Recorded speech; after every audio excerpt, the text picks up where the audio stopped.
Suddenly, she noticed something was wrong with the cruise ship on the sea. Before she could react, her mother was horrified to see the giant cruise ship heading towards them out of control. The family immediately took off running, but the cruise ship was like a steel beast. In the blink of an eye, it was upon them. They had no idea what was happening. They had no choice but to return to the villa they had rented for their vacation. But when they got back to the villa, they discovered that all their electronic devices had lost internet access. They were still unaware that a massive apocalyptic crisis was about to unfold. Because they couldn't connect to the internet, their cell phones had no signal. The children went to bed early. Only Jack and his wife were left. Bored late at night, they started playing with building blocks. But then, suddenly, there was a sound at the door. This instantly made Jack realize something was wrong. It was definitely unusual for someone to knock on the door so late at night. So he quietly grabbed a wooden stick for self-defense. Then, very cautiously, he opened the door. To his surprise, a father and daughter stood there. Jack recognized them. They were his landlords, the ones who rented his villa. It turned out that the landlord's city had experienced a widespread power outage. The internet at his home had also inexplicably gone down. He didn't know what was happening in the city, so,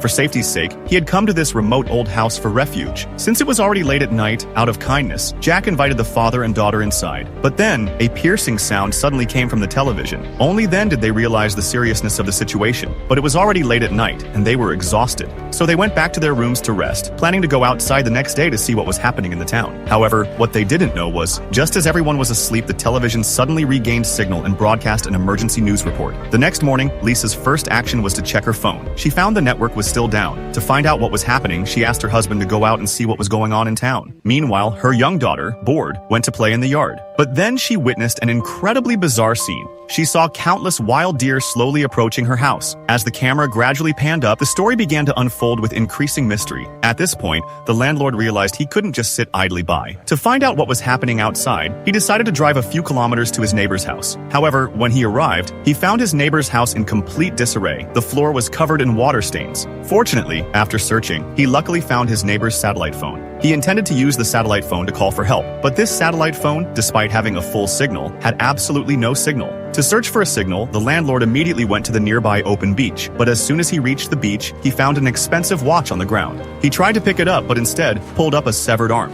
This instantly terrified the landlord. After he calmed down, he realized that the beach was now littered with numerous severed limbs. Just as he was at a loss, he suddenly saw an out-of-control plane hurtling towards him overhead. This terrified him so much that he wet himself. He quickly ran to his neighbor's house for shelter. By the way, if you want to see more, this movie is called Leave the World Behind. Hope you're having a good time.